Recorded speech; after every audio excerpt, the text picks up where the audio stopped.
Hi, I'm Dr. Stephanie Jacobs, equipping us and our relationships to keep moving forward. So come and journey with me, and along the way, stick these tools in your back pocket.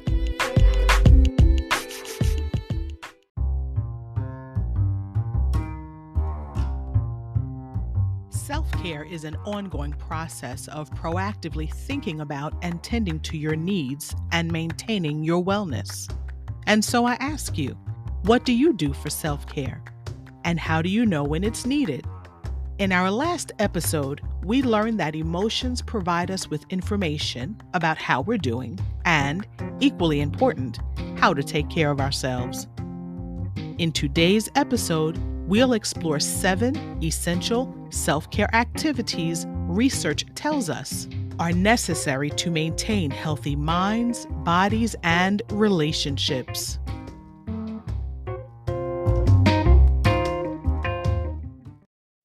Dr. Dan Siegel is a world-renowned neuropsychiatrist, professor, and author who has done extensive research on what makes for healthy brain functioning. As it turns out, the implications of his research extend beyond the brain to include factors that make for mental, physical, and relational health as well.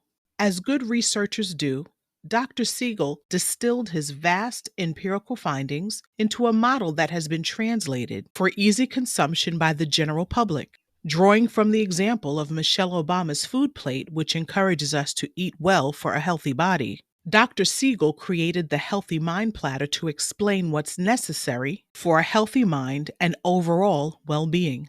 According to drdansiegel.com, and I quote, "The Healthy Mind Platter has 7 daily essential mental activities necessary for optimum mental health. These 7 daily activities make up the full set of mental nutrients that your brain and relationships need to function at their best.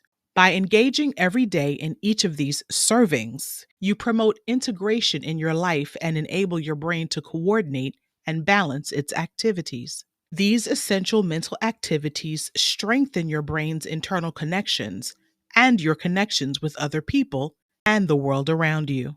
When neuroscientists speak about the brain's internal connections, they're simply referencing the fact that the brain contains billions of nerve cells called neurons that join together to create a seemingly infinite number of connections that, to me, look like linked spiderwebs in the brain. It's through those links that the brain does the remarkable work of learning and storing memory. So, what are these activities that strengthen your brain's internal connections and optimize your mental health and well being? Let's start with focus time, which occurs when we closely focus on tasks in a goal oriented way and take on challenges. Setting goals and completing them also have another benefit: the release of dopamine. Dopamine is a neurotransmitter the brain releases that produces the emotion of pleasure. Dopamine helps control the brain's reward centers, and it motivates us to take action to achieve goals so that we can experience the pleasure of the reward. Because dopamine helps us to feel mentally alert, it's not surprising that a lack of it can cause bad moods and a reduction in attention and concentration. Playtime is another essential activity for well being, but unfortunately, many adolescents and adults have forgotten how to do this. Play happens when we allow ourselves to be spontaneous or creative and enjoy novel experiences. Playtime also helps the brain release the neurotransmitter serotonin, which is responsible for producing the emotion of happiness. Serotonin regulates and boosts our mood and makes us more agreeable and sociable. A lack of it can cause irritability and even depression. Now, when we connect with other people and when we take time to appreciate our connection to the natural world around us, we activate and reinforce the brain's relational circuitry.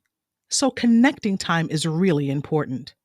When we relate to ourselves and others in compassionate and empathic ways, or when we connect through physical touch like a hug, sex, holding hands, playing with a pet, or even cuddling, The brain releases the neurotransmitter oxytocin, which produces the feelings of love and trust.